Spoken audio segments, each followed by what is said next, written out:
And the first thing I've done every morning for the past 20 years is to get on my knees and pray to God that he would put me in a position to end the chronic disease epidemic and to help America's children.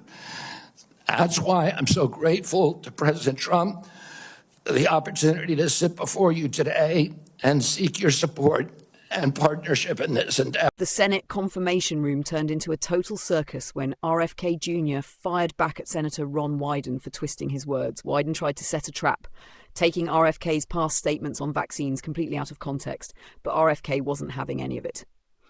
Things got heated fast, and let's just say chaos erupted.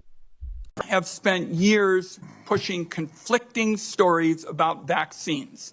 You say one thing, and then you say another. In your testimony today under oath, you denied that you were anti-vaccine. But during a podcast interview in July of 2023, you said, quote, "No vaccine is safe and effective." In your testimony today, in order to prove you're not anti-vax, you note that all your kids are vaccinated. But in a podcast in 2020, you said, and I quote, "You would do anything, pay anything to go back in time and not vaccinate your kids." Mr. Kennedy, all of these things cannot be true. So, are you lying to Congress today when you say you are pro-vaccine? Or did you lie on all those podcasts? We have all of this on tape, by the way.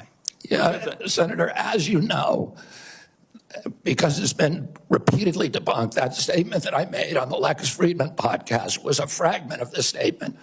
He asked me, and anybody who actually goes and looks at that podcast and will see this. He asked me, are there vaccines that are safe and effective? And I said to him, some of the live virus vaccines are.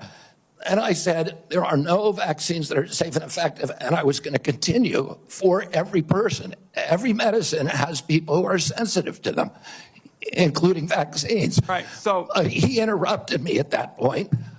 I've corrected it many times, including on national TV. You know about this, Senator Wyden, so bringing this up right now is dishonest. Let's be clear about what you've actually done then, since you want to deny your statements. For example, you have a history of trying to take vaccines away from people. In May of 2021, you petitioned the Food and Drug Administration to not only block Americans from having access to the COVID vaccine, but to prevent any future access to the life-saving vaccine. Are you denying that? Your name is on the petition.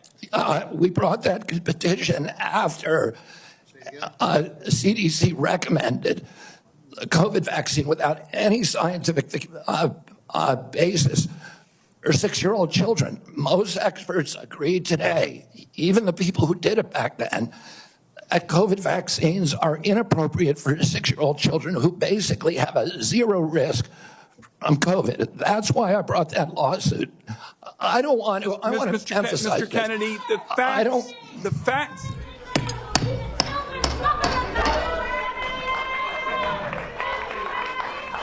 The committee will be in order. And to the audience.